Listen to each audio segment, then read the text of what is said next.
Good Wednesday morning. This is the Great Basin Fire Potential Briefing for the next 7 days and beyond. Our impacts will be wet ones over the next few days.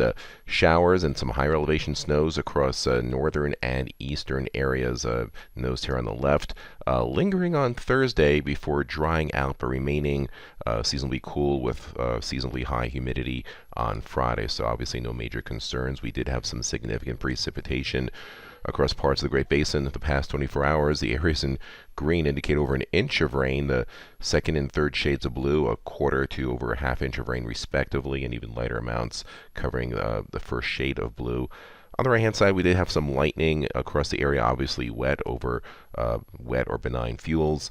Initial attack, very light today, only one small, large fire in the Sierra front. Otherwise, prescribed burns in the purple starting to appear in some of our areas. It has been a wet week. On the left, precipitation amounts. The yellow indicates a half inch to 2 inches of rainfall. Notice across the higher terrain of Utah, that's prevalent.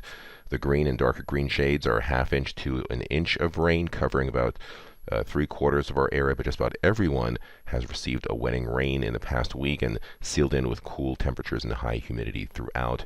Percent of normal precipitation in the purple indicates 400 to 600% of normal across much of Nevada and Utah, and above normal, at least 25% above normal, so across Idaho and western Wyoming. So everyone has received basically a long duration season ending event over the past week. You can see our ERCs all in the green below the 50th percentile, except for a few stragglers in Nevada, which will be getting there shortly.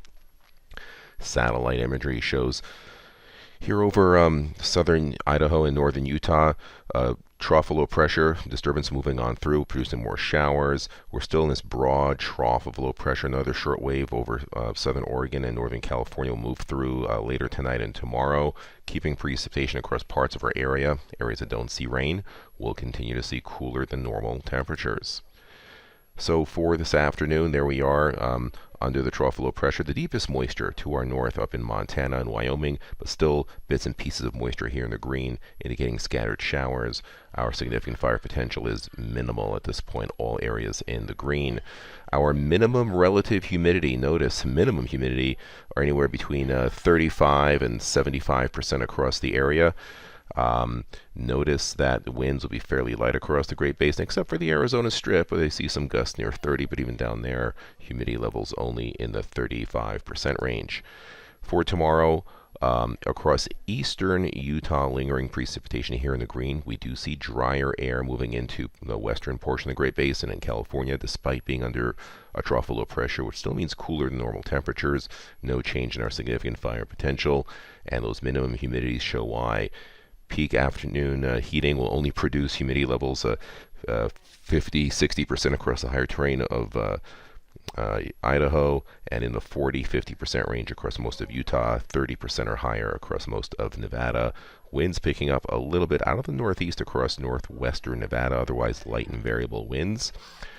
Similar story again on Friday, although drier air is starting to move into all areas, but still slightly cooler than normal temperatures. Still no significant fire potential. Humidity levels, again, the driest we can find is 25 to 30%, otherwise most areas above 40%.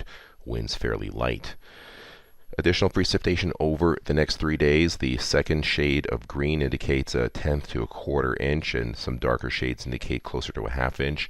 So again, across Utah and the Arizona Strip and parts of Idaho and Wyoming, more wetting rains, and further to the west where they don't have wetting rains, humidity levels still fairly high. Now we will notice a drying and warming trend moving in from the west. So across northwestern Nevada, temperatures will be warming up to near or slightly above normal, finally, for a change. No significant change in our fire potential, and that trend will continue Sunday and Monday. There is a closed low here over Baja, which will push some moisture and some showers to southern Nevada, the Arizona Strip, and southern Utah by Monday, and maybe lingering into Tuesday, but that's in the far southern areas. We'll see increasing warmth across a vast majority of the Great Basin, especially as you head further to the west. As you go into the early part of next week, all we can see is a few areas here in southern Nevada may be becoming moderately drier, but still no significant large fire risk. Additional precipitation over the 7-day period. Most of this will be in the first 3 days. And the 8 to 14, the outlook, taking us from the 17th through the 23rd, indicates warmer than normal temperatures. Western areas near normal temperatures to the east, drier than normal. So perhaps after some significant rains, some favorable conditions for prescribed burning. And those burn forecasts that we produce Monday, Wednesdays, and Fridays will be starting shortly. This concludes our briefing. Have a great day.